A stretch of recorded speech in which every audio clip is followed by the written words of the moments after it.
ಈ ಒಂದು ಜನಿವಾರದ ವಿಷಯ ಇಡೀ ದೇಶದೆಲ್ಲೆಡೆ ಈಗ ಮಾತಾಗ್ತಾ ಉಂಟು. ಯಾಕಂದರೆ ಬ್ರಾಹ್ಮಣರು ಯಾವತ್ತೂ ಶಾಂತಿಪ್ರಿಯರು. ನಾವು ಎಲ್ಲಿಯೂ ಗಲಾಟೆ ಮಾಡೋವರಲ್ಲ, ಆಯುಧಗಳನ್ನು ಹಿಡ್ಕೊಂಡು ಹೋಗುವವರಲ್ಲ ಅಲ್ಲ. ನಾವು ನಮ್ಮಷ್ಟಕ್ಕೆ ನಾವು ಜೀವನವನ್ನು ಮಾಡ್ತಾ ಇರುವವರು. ನಮಗೆ ಯಾವತ್ತೂ ತೊಂದರೆ ಆದರೆ ನಾವು ಯಾವತ್ತೂ ಎಲ್ಲರೂ ಒಗ್ಗಟ್ಟಾಗ್ತೇವೆ ಅಂತ ಈ ಸಂದರ್ಭದಲ್ಲಿ ನಾನು ಹೇಳಲಿಕ್ಕೆ ಬಯಸ್ತೇನೆ. ಯಾಕಂದರೆ ಬ್ರಾಹ್ಮಣರು ಯಾವುದೇ ಸರ್ಕಾರದ ಮೀಸಲಾತಿ ಆಗಲಿ ಮತ್ತೊಂದಾಗಲಿ ಇನ್ನೊಂದಾಗಲಿ ನಾವು ಅಪೇಕ್ಷೆ ಪಡುವವರಲ್ಲ. ನಮ್ಮಷ್ಟಕ್ಕೆ ನಾವು ಜೀವನ ಮಾಡುವರು.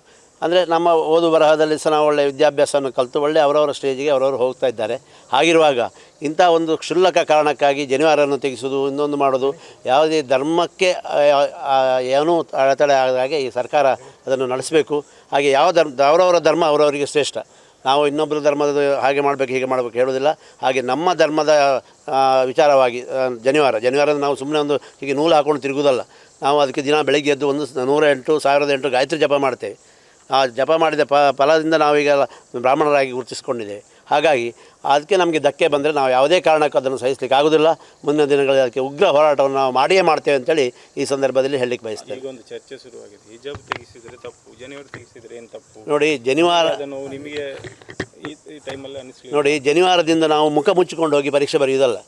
ಹಿಜಾಬ್ ಅದಾದರೆ ಮುಖ ಮುಚ್ಕೊಂಡು ಹೋಗ್ತಾರೆ, 2 ಕಣ್ಣು ಮಾತ್ರ ಕಾಣ್ತದೆ. ಹಾಗೆ ನೀವು ಅದನ್ನು ತೆಗಿಸ್ಬೇಕಂತೇಳಿ ಸರ್ಕಾರದ ಆರ್ಡರ್ ಇರ್ಬೋದು, ಇದಿರ್ಬೋದು. ಆದರೆ ಜನಿವಾರ ಇರೋದು ನಮ್ಮ ಒಳಗೆ, ಅದು ನಿಮಗೇನು ಕಾಣೋದಿಲ್ಲ. ಆದರೆ ಏನು ನಿಮಗೆ ಬರ್ಕೊಂಡು ಹೋಗ್ಲಿಕ್ಕೆ ಆಗೋದಿಲ್ಲ. ಆದರೆ ನಿಮ್ಮ ಗುರ್ತ ಏನು ಹಿಡಿಯೋದ ಹಾಗೆ ಜನಿವಾರ ಇರೋದಿಲ್ಲ, ಜನಿವಾರ ಒಳಗಡೆ ಇರೋದು.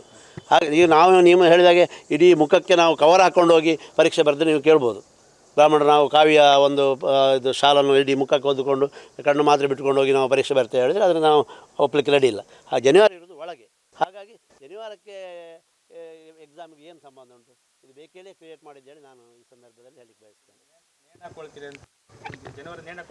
ಕಾರಣ ಕೊಡ್ತಾರೆ ಅಧಿಕಾರಿಗಳು. ಅಲ್ಲ, ಜನಿವಾರದಲ್ಲಿ ನೇಣು ಹಾಕೊಂಡ ಪ್ರಸಂಗ ಎಲ್ಲಿಯಾದರೂ ನೀವು ಕೇಳಿದ್ದೀರಾ? ಸಾವಿರಾರು ವರ್ಷಗಳ ಇತಿಹಾಸ ಉಂಟು ಹಿಂದೂ ಸಮಾಜಕ್ಕೆ. ಹಾಗೆ ಚೈನ್ ಹಾಕೊಳ್ಬಾರ್ದು, ನಾಳೆ ಯಾವುದು ಹಾಕೊಳ್ಬಾರ್ದು.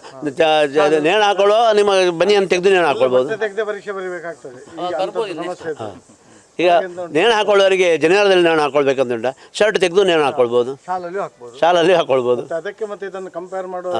ಜನಿವಾರ ಇರೋದು ಅವರವರ ಒಂದು ಪವಿತ್ರದ ಭಾವನೆ. ಜನಿವಾರ ಅಂದರೆ ಎಂತಂದರೆ ನಾವು ಒಂದು ದಿವಸ ಜನಿವಾರ ತೆಗೆದಿರ್ಲಿಕ್ಕಿಲ್ಲ. ನಾವೊಂದು ಎಲ್ಲಿಯಾದರೂ ಶವ ಸಂಸ್ಕಾರಕ್ಕೆ ಇನ್ನೊಂದಕ್ಕೆ ಹೋದರೆ ಬಂದು ಜನಿವಾರನ್ನು ಚೇಂಜ್ ಮಾಡಬೇಕು, ಜಪ ಮಾಡಬೇಕು. ಒಂದು ಸಿಸ್ಟಮೆಟಿಕ್ಕಾಗಿ ಅದನ್ನು ನಾವು ಪಾಲಿಸ್ತಾ ಬರ್ತಾಯಿದ್ದೇವೆ. ಅದನ್ನು ಇಷ್ಟು ಕ್ಷುಲ್ಲಕವಾಗಿ ನೋಡಿಕೊಳ್ಳೋದು ನಿಜವಾಗಿಯೂ ನಾವು ಅದನ್ನು ಪ್ರತಿಭಟಿಸಲೇಬೇಕಂತೇಳಿ ನಾನು ಈ ಸಂದರ್ಭದಲ್ಲಿ ಹೇಳ್ತೇನೆ. ಕನ್ನಡಿಗರ ಮೆಚ್ಚಿನ ನಿಮ್ಮ ನ್ಯೂಸ್ 18 ಕನ್ನಡ ಈಗ ವಾಟ್ಸ್ಆಪ್ನಲ್ಲಿಯೂ ಲಭ್ಯ.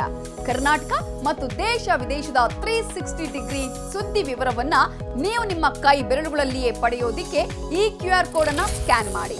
ನಮ್ಮ ಚಾನೆಲ್ ಅನ್ನು ಫಾಲೋ ಮಾಡಿ, ನೋಟಿಫಿಕೇಶನ್ ಆನ್ ಮಾಡಿ.